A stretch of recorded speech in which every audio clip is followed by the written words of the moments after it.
Fala galera, está entrando no ar mais um vídeo do seu canal Sem Blim, aquele canal que você já conhece, sem frescura, sem mimimi, Bíblia direta e na prática. Está entrando no ar hoje também a série Os Improváveis, aquelas pessoas que, nossa, eu nunca podia imaginar uma coisa dessa. Pois é, estamos no meio de uma Copa do Mundo, na Copa do Mundo do Catar de 2022. Eu não sei quando é que você vai assistir esse vídeo, mas ele está sendo gravado em 6 de dezembro. O Brasil ainda está na Copa, está indo para as quartas de final. Quando você assistiu, eu nem sei se o Brasil foi ou não foi campeão. Falando de escalação, pense o seguinte: você precisa escolher 12 homens para serem os seus representantes. Aqueles que vão levar a sua mensagem por todo o mundo, por todos os continentes e fazer com que a sua igreja, a sua ideia se espalhe e cresça. Bom, nessa altura do campeonato você já sabe de quem eu estou falando, de Jesus, a escolha dos seus 12 apóstolos. Na escalação do Brasil, alguns jogadores foram questionados, ou porque eram considerados velhos, outros porque eram desconhecidos, ninguém nunca ouviu falar desse cara, por que convocou ele, enfim. Na escalação de Jesus também, talvez tenha algumas coisas que você acharia estranho. Então veja bem, eu vou começar aqui na seção dos desconhecidos, gente que a gente nem sabe a profissão, nem o que fazia. Então, por exemplo, você vai ter Filipe. Quem era Filipe? A Bíblia não fala quem era o Filipe. Bartolomeu, também não fala do Bartolomeu. Aqui você vai ter Tiago e Judas, eles eram filhos de Alfeu. Ok, eles eram primos de Jesus, porque o Alfeu era irmão do José, o carpinteiro. Mas daí também, que importância que eles tinham? Só porque eles eram primos de Jesus? Teoricamente, Jesus era de Nazaré, ninguém nem conhecia o próprio Jesus. Imagina os primos deles. Então, você tem aqui, ó, Filipe, você tem Tiago e Judas, filho de Alfeu. Bartolomeu também não era conhecido. Tomé, qual a profissão de Tomé? A gente só sabe de Tomé que ele duvidava, né? Nada de bom. Que ele duvidava, que ele questionava, que ele só acreditava nas coisas vendo. Você chamaria essas pessoas para fazer parte do seu time? E olha, esses nem são os mais complicados. Agora a lista vai ficar um pouco mais complicada. Eu vou falar agora de uma lista, são 4. Eles já fazem parte da diretoria. Pô, pera. Diretoria, braçadeira de capitão, o chefe, aqueles líderes. Ah, esses aqui tem que ser pessoas extremamente importantes, muito inteligentes. Olha só, nós vamos ter aqui 4 pescadores. Os pescadores, tá bom, eles não eram pobres, miseráveis, não. Mas era uma profissão braçal. Era uma profissão que não exigia intelecto, exigia força física, conhecimento de pesca. Eram trabalhadores comuns, eram trabalhadores que tinham ali uma importância, lógico, né? Nós vamos ter Pedro, André, Pedro, Tiago e João. Claro, eram importantes. Pedro era um empreendedor da pesca, mas não era assim, nossa, da alta sociedade, não. Eram trabalhadores, né? Pedro, Tiago e João, você já viu várias vezes. Se eu falar Pedro, Tiago e João, você já pensa que eles estão no barquinho. E é verdade, por quê? Porque em muitas das situações de pesca, que você vai ver milagres de Jesus, maravilhas, Pedro, Tiago e João estavam ali, né, ambiente de pesca. Mas para além disso, Pedro, Tiago e João estavam em outros momentos, na cura da filha de Jairo, eles estavam. Pedro, Tiago e João estavam lá no Getsemane, Jesus chamou para que eles ficassem juntos, então é nítido que esses 3 aí, eles compunham uma diretoria, né? Eles compunham um núcleo mais próximo de Jesus. Poxa, você vai chamar pescadores que eram simples trabalhadores braçais? Segundo Pedro 3,16, o próprio Pedro vai dizer que, em comparação ao Paulo, que nós vamos falar no próximo vídeo, Pedro vai falar assim, poxa, tem coisas que o Paulo escreve que eu nem entendo muito bem. Então, é que Pedro não era um erudito, né? Lógico que ele não era um analfabeto, ele tinha conhecimento, ele era uma pessoa importante, mas não era aquilo que a gente imagina se eu fosse chamar para minha seleção, se eu fosse fazer uma escalação, o líder, Pedro, era o chefe. Pedro era até meio agressivo, meio bravo, não tinha muito perfil para ter liderança na minha escalação, não. Não ia dar braçadeira de capitão para ele, não. Mas calma que a lista vai ficar mais estranha ainda.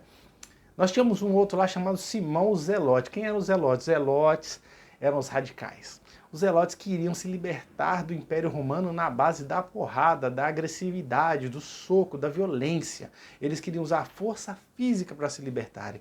Então, eram vistos assim meio pelas autoridades, então, nossa, um zelote era complicado, eles eram agressivos. E Jesus, levando a mensagem de paz da sua igreja, falando sobre dar outra face, então você chama para o teu time, você está querendo ensinar sobre perdão, sobre dar outra face, um zelote que quer vencer tudo na base da violência. Estranho. Aí nós vamos ter também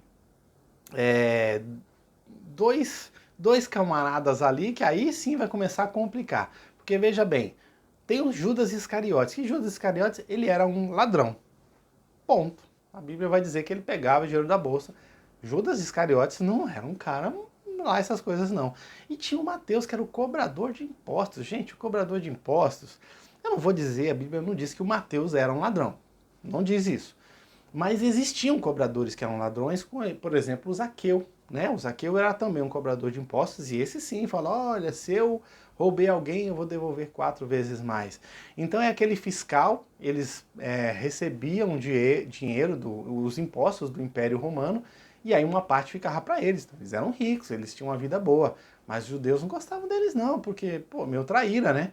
O cara é judeu, é meu irmão, e ele está cobrando imposto para Roma, ainda fica com a parte para ele, é rico, enquanto eu sou sobretaxado, imposto pesado sobre os mais humildes. Por exemplo, os pescadores tinham sobretaxa na pesca, eles pagavam mais imposto ainda. Aí imagina no mesmo time, você tem 4 pescadores e um cobrador de impostos. Seleção esquisita, não é? Então, gente, o que eu quero falar para você a respeito disso? Primeiro que Jesus não erra nas escolhas dele, não errou na escolha de ninguém. E aí a primeira coisa que eu vou falar é até um pouco de clichê, mas realmente Jesus não chama os capacitados, ele capacita os chamados. Ninguém está pronto na hora do chamado. E geralmente é muito improvável quando você é chamado. Até você é estranho, fala assim, eu, Jesus, chamado para fazer isso? Não, chama lá o fulano, chama lá o ciclano. Talvez é isso que esses homens pensavam quando foram chamados, né? Imagina, eu sou um pescador, eu sou um cobrador de imposto. Não, chama lá um rabino, chama alguém importante, conhecido aí. Pois é, a lógica de Deus não é a nossa, é muito improvável mesmo. E como que ocorre essa capacitação? Como que é essa escola? Bom, a primeira é numa escola mesmo. Você precisa estudar a Bíblia, ir numa escola bíblica, fazer um curso, ler um livro. Então você precisa ter conhecimento bíblico para se capacitar para esse chamado. Segunda coisa é vivência, é estar na igreja, andar do lado de alguém, que é lado a lado que a gente vai aprendendo também sobre a vida, sobre as coisas. Então, por isso que existe a igreja, por isso que a gente se reúne. Ou para que eu seja um discipulador de alguém, que eu tenha um discípulo, alguém mais jovem, para que eu possa ajudar, ou ser ajudado por alguém mais experiente que eu, vida na vida. E terceiro, e eu não posso deixar de falar isso, muitas vezes a nossa capacitação se aperfeiçoa, o nosso processo se aperfeiçoa com sofrimento, com dor, com lágrimas.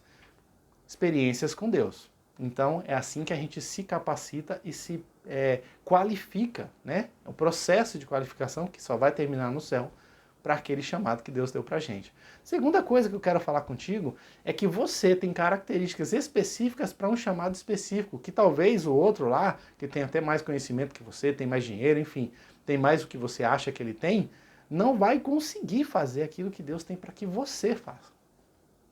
Então entenda isso.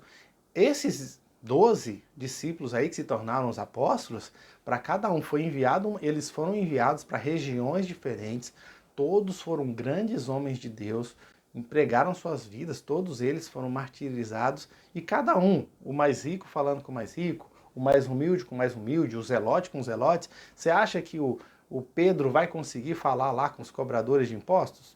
Você acha que o Mateus, que é cobrador de impostos, ia ter uma boa aceitação entre os zelotes? Não, né? Por isso que cada um deles tinha o seu papel específico no chamado. E por fim, você pode ficar pensando, mas no Judas Jesus errou. Errou nada. Nesses 12 tinha uma vaga lá que tinha que ser do traidor, tinha um traíra, precisava dele para fazer parte do processo de salvação.